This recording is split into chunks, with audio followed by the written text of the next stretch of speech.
think some of them are hungry, and I think some are here for you. So, folks, I'm Eric Palmer. I'm the chair of the local Democrats, and it gives me great pleasure today to introduce Governor O'Malley. I've heard him speak before. He's a good speaker, so you're in for a treat.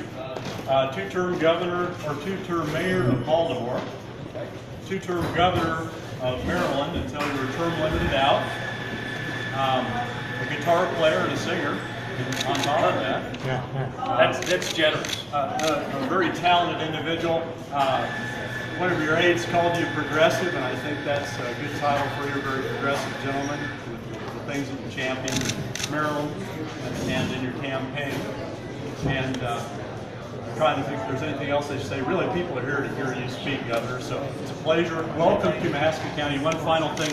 He's the first Democrat to make the Mahaska County this cycle. Thank you. All right. Hey, thank you. Thanks a lot.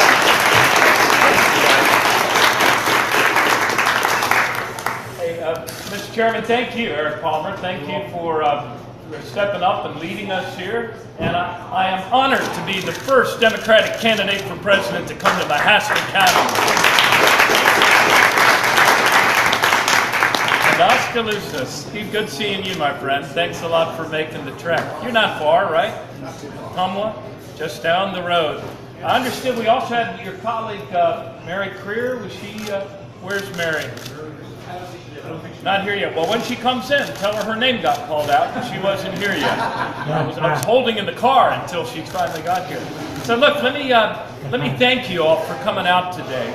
And my apologies for holding you up. I will therefore, in order to get us back on schedule, reduce my planned remarks of 50 minutes to just like 7 or 8. And then maybe we can do questions and answers, because I know that in Iowa there is a long tradition of questions and answers, and nobody worth their salt running for President of the United States should come through any county in Iowa without being prepared to do question and answer.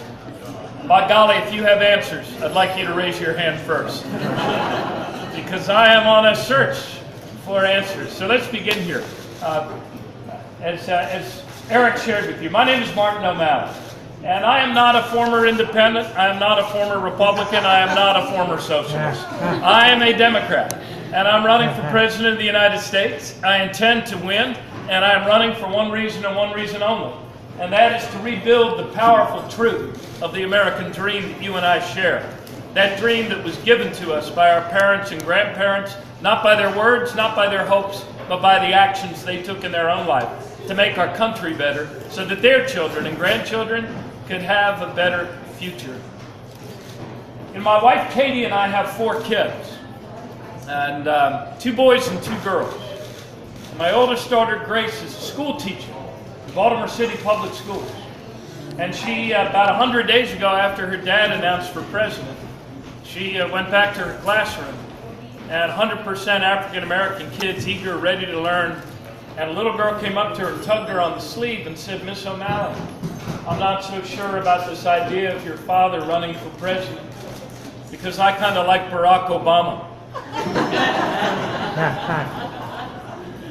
Well, a lot of us like Barack Obama, and for good reason. When our country was this close to being plunged into a second Great Depression, we elected a new leader, not to make the easy and popular decisions, but to make the best decisions, to move our country forward. And now, the good news is this. We have now, as a nation, created 66 months in a row of positive job growth. 66 months in a row. And that's the good news. We're the only species on the planet without full employment. Jobs are important. Without jobs, there is no progress. But the tougher truth of our times is this. We still have work to do. 70% of us today are earning the same or less than we did 12 years ago. And that is not how our country is supposed to work. That's not how our economy is supposed to work. That is not how the American dream is supposed to work. Great poet laureate of the American dream, Bruce Springsteen, once asked, "Is a dream a lie if it don't come true? Or is it something worse?" Before President Obama was elected, we followed for about 30 years very bad economic policies called trickle-down economics. You've heard of this.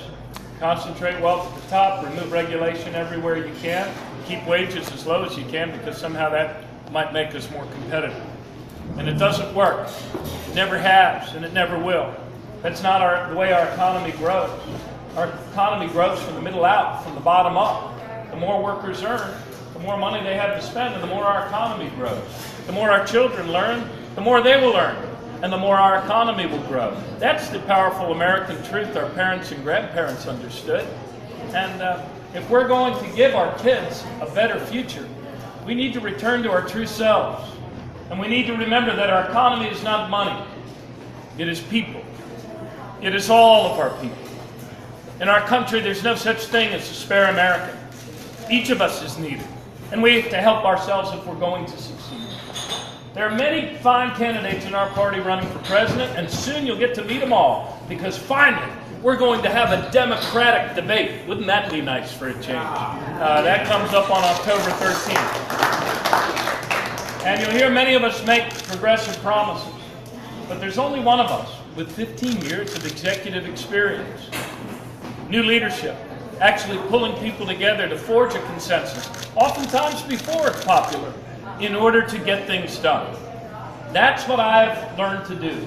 And I'm the only candidate in this race that can point to 15 years of executive experience doing those things.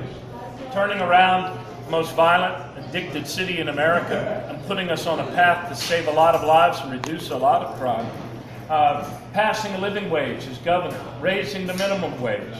Instead of cutting education, memo to Governor Branstad, we actually increased education funding by 37%, made our public schools #1. Made our public schools #1 in America for 5 years in a row. Those were actions, not words. We went 4 years in a row without a penny's increase to college tuition to make college more affordable for more of our kids. Actions, not words. We raised our goals for minority and women business participation. We passed marriage equality. We passed the DREAM Act. We passed comprehensive gun safety legislation. All of those things, including repealing the death penalty, they required action. They required new leadership. And that's what we need to do again as a country. I truly believe that we are on the threshold of a new era of American progress. But we have to have the courage of our convictions to join forces together, to take the better actions necessary to give our kids a future with more opportunity, more health, and more security rather than less. And the good news is we have the ability to do that as a people. We are the greatest republic ever created in the history of the planet. And we have at least another 240 years of creative service to give to the future and to give to our world. What are some of the things we need to do? We need to educate our children at higher and better levels, and instead of saddling our kids with a mountain of debt when they graduate from college, we need to make college more affordable for more of our kids. Make debt-free college a universal option. Pass universal national service for any American kid that wants to serve their country. There's other ways to do it rather than going into the military. And that would help us also cut our youth unemployment rate and make people more vitally a part of our country. Because our formula for success, as plainly as I can state it, is this. We take actions in every generation to include more of our people, more fully, in the economic, social, and political life of our country. And so, yes, we want to make college more affordable for more people. We should raise the minimum wage however we can, wherever we can, so that no one who works hard and plays by the rules ever has to raise their children in poverty. We should make it easier, rather than harder, for people to join labor unions and bargain collectively for better wages, because that helps all of us. And we should pursue equal pay for equal work. We should also expand paid family leave so that women can participate more fully in the economic life of our country. And we need to square our shoulders to the great challenges of our times. And it would appear to many that there is no greater challenge than the challenge of climate change that faces us as a country. So let's embrace it as Americans. Realize that this is that for all of the disaster it portends, climate change is also the greatest business opportunity that our country has seen in 100 years. Look what you're already doing in your state. 30% of your electricity is now powered by clean Iowa wind, employing 4,000 Iowans. And the great thing about those big blades and those big component parts is they're too damn big to import from China. And so you have to build them here and employ people here. This is what we do. These are ambitions worthy of a great people. About 3 weeks ago, I laid out 15 strategic goals for rebuilding the truth of the American dream that we share. And I am going to be campaigning on these all across our country and all across your state. Getting wages to go up again rather than down. Making college more affordable. I'm the first candidate to advance a plan for a 100% clean electric grid by 2050. And let's hope I'm not the last candidate. If you want wages to go up rather than down, here's another good one. Let's get 11 million of our neighbors out of the underground, off-the-book shadow economy and into the full life of an American economy by passing comprehensive immigration reform with a path to citizenship. So this is what we do, and we need to get up for greatness. There was a man who called me from the Philadelphia Inquirer, and he said to me, "How come you appear to be the only candidate who's having fun in this race?" And I said, I suppose it's the joy of the offering and the joy that comes from knowing that through no foresight of my own, I was born into the greatest country on the face of the planet. And we have better days ahead. And look, I'm a realist too. And I believe in the reality-based world. I like the reality-based world. And I know that when a candidate stands before you and says they're running for president of the United States and they have 2% name recognition nationally, that there is a fine line between delusion and imagination. But I know you. I know the people of Iowa. I've been through this caucus process before for other candidates. And I know you insist on meeting us, all of us, 2 or 3 or 4 or 5 times. I saw a woman in Jefferson County in Fairfield, and she said to her, "Mr. O'Malley, this is my 3rd time seeing you." And I said, "Well, how am I doing?" She said, "Very well, I'm seeing a lot of growth." I said, "Is that how you vote?" She said, "Yes. My husband and I try to see each of you as many times as we can, and the one that grows the most by the end of the process is who we go to caucus for." So growth is a good thing. When it's the sort of growth that gives our children a better future, a more just future, a future with more opportunity rather than less.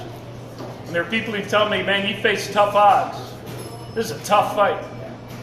Well, you know what? There's lots of people who would look you in the eye and tell you that the odds of your giving your children a better future is a tough fight. And you face long odds. I kind of like the odds. I never bet against the United States of America, and I've always been drawn to the tough fights. I think the toughness of the fight is the way the hidden God has of telling us that we're fighting for something worth saving. Our children's future is worth saving. Our country is worth saving. This planet is worth saving. And I need your help in this fight. And I thank you so much for coming out this afternoon. Thanks a lot.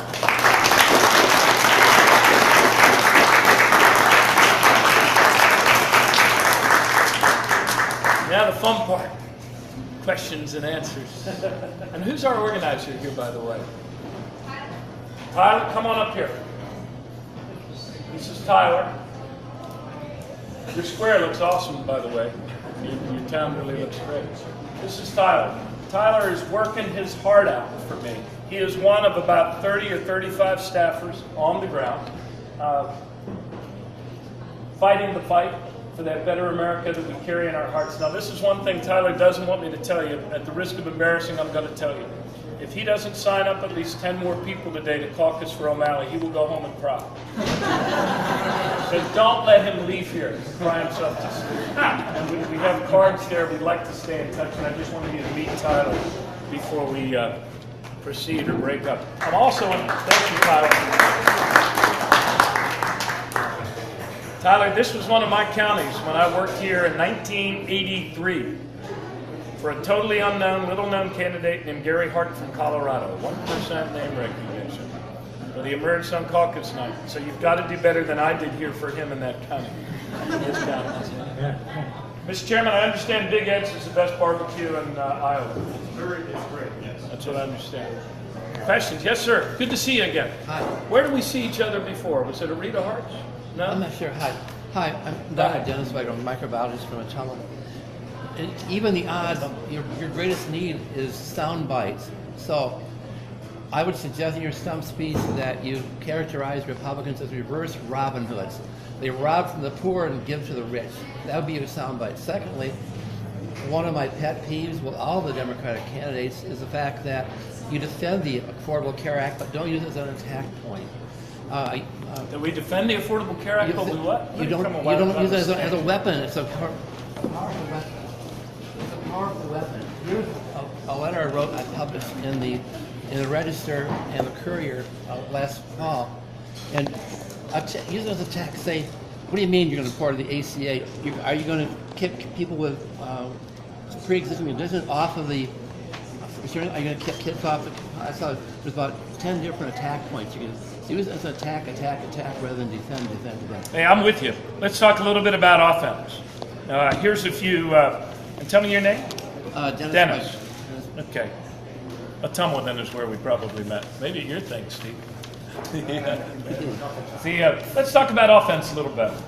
I think it's absolutely political malpractice for us as a party to let the Republicans hold debates and for us not to answer them.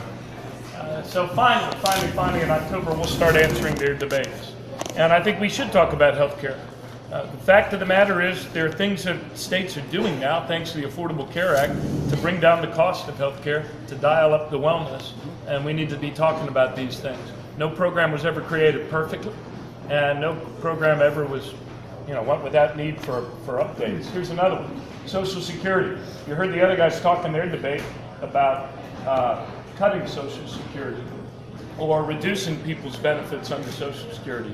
I believe that instead we should expand Social Security. Scrap the cap that's currently on incomes above $250,000 in order to pay for an expansion of Social Security. Seniors shouldn't retire in poverty. Here's a couple more for you. Offense rather than defense. We should be pushing in all 50 states for a constitutional amendment to overturn Citizens United. Corporations are not people. And let the other fellows talk about why it is that they would fight a constitutional amendment that says that corporations aren't people. It reins in the big money taking over our politics. I've also put forward, by the way, a proposal to get us to publicly finance congressional elections within the next 5 years. And I think the people are actually ahead of the politicians on that score. And finally, by way of offense rather than defense, to the call of your question or your suggestion, we need to pass a constitutional amendment that actually guarantees the right to vote. There is, in our Constitution, no guaranteed right to vote, if you can believe that.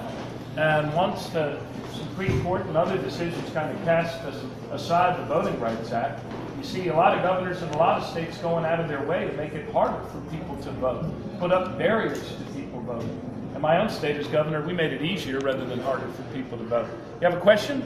Yes, sir, the next generation. What's your name? Garrett. What's your plan for ISIS? It's my plan for ISIS. Yeah. Garrett, this is my plan for ISIS. I believe that as a nation, we need to work with the other countries in that region to degrade and to contain ISIS, to cut off their financing, and to interrupt their propaganda.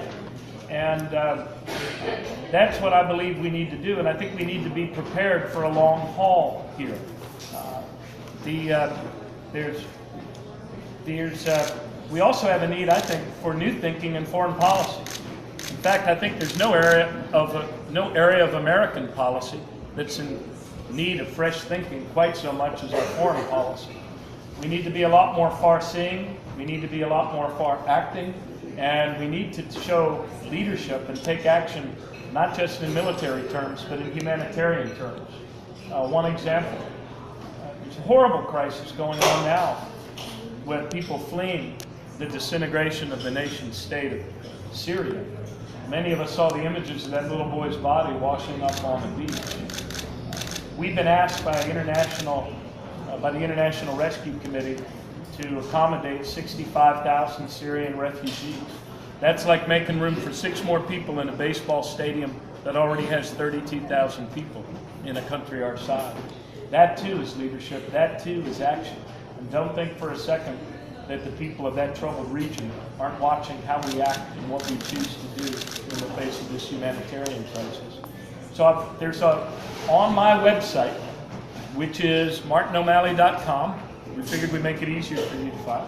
On my website, there's a talk I gave, Garrett, called America's Role in the World, that talks about a new foreign policy, a new national security, talks about ISIS and those things as well. Thank you for your question and for your interest. Yes, ma'am. Can I get a coffee, small coffee and a water?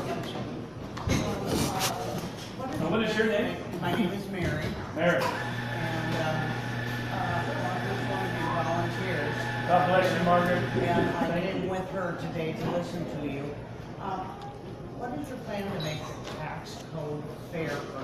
And by fair, I mean, don't let all the millionaires get away with all the money and the rest of us pay for it. Now, I'll tell you what I did, and let me share with you a little bit what I did in my own state, because I think actions speak louder than words. In my own state, we asked our corporations to pay another %. We asked everybody to do another penny on the sales tax, which was the 42nd lowest, moved us to the 34th lowest. And we asked the wealthiest of our citizens, top 14%, to pay more on their income tax. I'll push forward a progressive income tax. So by the end of my 8 years, the Tax Foundation said that we still paid the same per capita amount in terms of taxes. 86% of us were paying a lower income tax.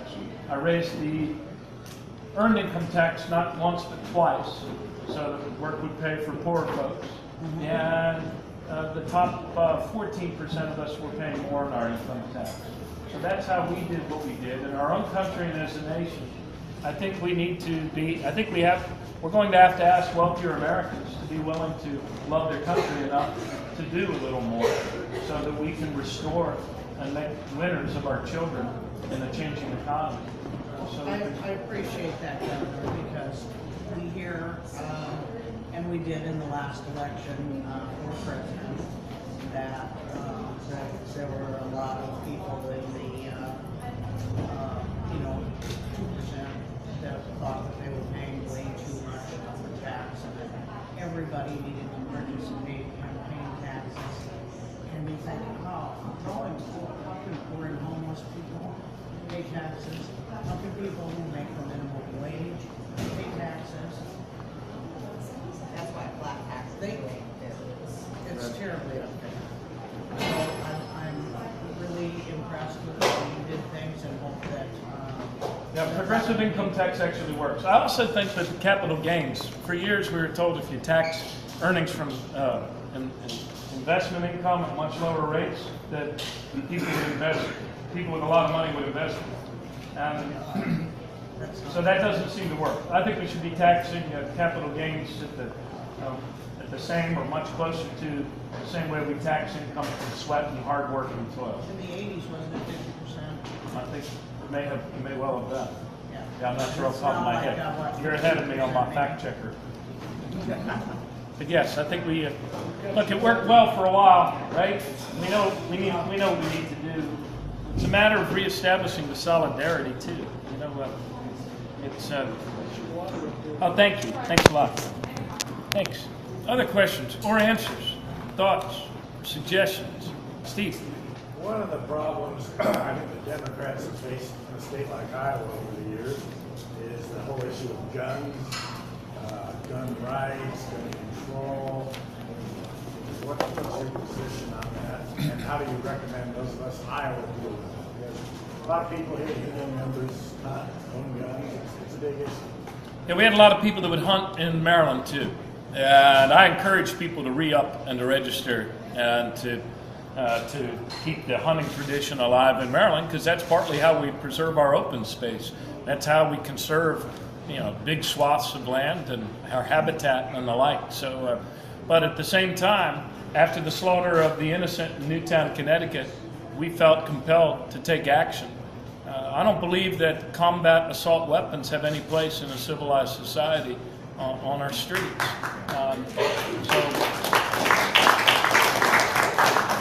So we passed comprehensive gun safety legislation.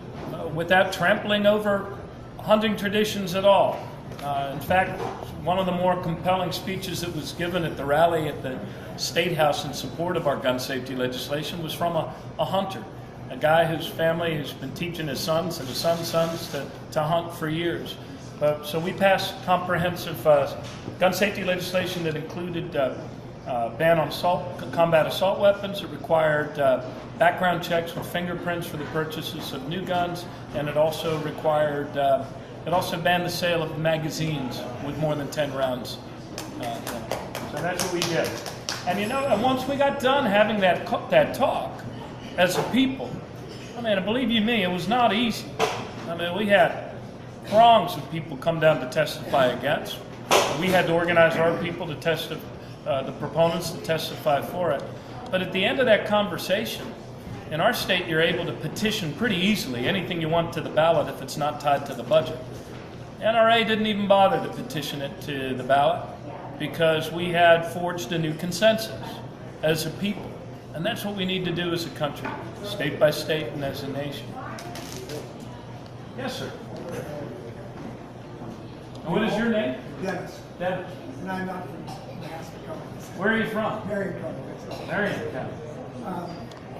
We often hear politicians say, if I'm elected, this is what I'm going to do. And the voters see often that doesn't happen, and they become disenchanted. And they then say bad things about politicians generally, and they say they never do what they're going to do. An example for President Obama might be Guantanamo Bay. I'm going to close Guantanamo Bay, but of course it hasn't happened because it's not I, it's we.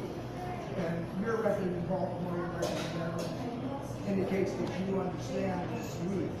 But maybe you can give us a practical example of how we make it we, particularly in the environment that we have now, where there's so much discord and hard lines drawn. So I'm not going to cross this line if you have to get progress forward. So how does a leader then forge that unity? Yeah, Dennis, this is what I think of. This is what I think of. I think it's very, very important that we. I think how you campaign determines how you can govern. In other words, just because you won the election doesn't necessarily mean that you have a popular, consensus to get specific things done. So I intend to lead with ideas, and I intend to put out plans and proposals, and to start building that popular consensus in the course of this campaign. I found that being very clear about your big goals is very important, because that allows you to invite people back to the table of democracy, if you will, who might be of a different party and a different philosophy than yours, but still ask them, well, hey, I think we can all agree on the goal that we'd like wages to go up for the majority of Americans rather than down. What are the ideas that you have that can help us achieve that goal? I think there are very few Republicans who would tell you they want our children to be less educated. So let's invite them to the table of democracy and say, how do you think we can achieve this goal? And I also found as an executive that a big part of your responsibility is to call the legislature all the time.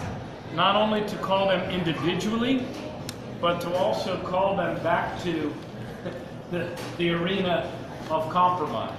To treat everybody like human beings, to reinforce what the Tocqueville called the strength of soft ties. To have people over to the governor's residence for bipartisan pizza night. Crying out loud, it's only pepperoni. Invite even the people that always vote against our stuff. So I don't know that I know that we've been through polarized and divided times like this before, and we've come through it. So I believe we're going to come through it this time as well. And as an executive, there were some things we only got done because of some Republican votes. Marriage equality, repealing the death penalty. That only happened because of some Republican votes. And I think it was, I forget the exact number, I think it was 75% of my bills, and in our state the governor would only put in about 10 or 12 bills every session. 75% of them receive majority Republican support in one house or the other in my state. And so that's what I've found. For our country's future, we have to, the great anxiety, I think, all across our nation is the anxiety we have about our children's future. When I asked in Polk County, 350 Democrats, for a show of hands, how many of you believe your children and grandchildren will enjoy a better quality of life than you've enjoyed? Only 5 people raised their hands. It's an anxiety about our kids. It's an anxiety about our planet. But fear and anxiety never built a great nation. We have to call people to act on our common good. I think some of the language that the Pope has been using in his recent visit is the language that people are waiting to hear from their leaders, that we share a common good, that there's dignity in every person, that there's no such thing as a spare American. That's the language of community, you know, and that's what we need to return to. And Dennis, I'm not suggesting be soft or not run an offense. I think basically talk about the consequences of repealing the Affordable Care Act. Oh, I'll defend the Affordable Care Act. Fear not. Tell some horror stories about what happened to ACA. Tell horror stories? About what happened to ACA's repeal. I guess that's one way. Yes, ma'am. My name's Stephanie, Hey, Stephanie. and I have a son who has a tech degree, an associate of arts degree, and electricity. He's an electrician. Awesome. And he has been working now for 7 years, and he makes approximately $26 an hour. What happens if the minimum wage goes to $15? Where's fairness in that for somebody who has a college, associate degree or a college degree who's making that kind of money versus someone who's working at McDonald's making $15 an hour? Yeah, where did he earn his degree? Indian Hills, in a chunk. Let me talk about it.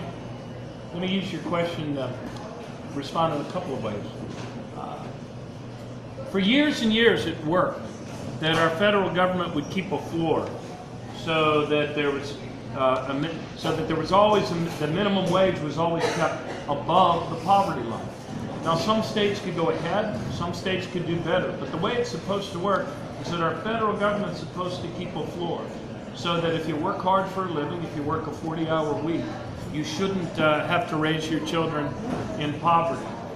But the reason we kept that floor, I believe, and I think history bears this out, was not only for the person working at minimum wage, but the people working at higher wages all the way up. I talked to a gentleman on the phone the other day, and he said, you know what happened when you raised the minimum wage in Maryland? It meant that I had to start paying all of my employees more. And I said, well, good. That's the way it's supposed to work. This is the first time this side of World War II we've gone for 12 years where the vast majority of us are earning the same or less than we did 12 years ago. And the reason I believe, some of the reasons for that, is we discarded, beginning with Ronald Reagan, we started to discard those common sense wage policies that kept a floor on wages, that allowed people to work hard and get ahead.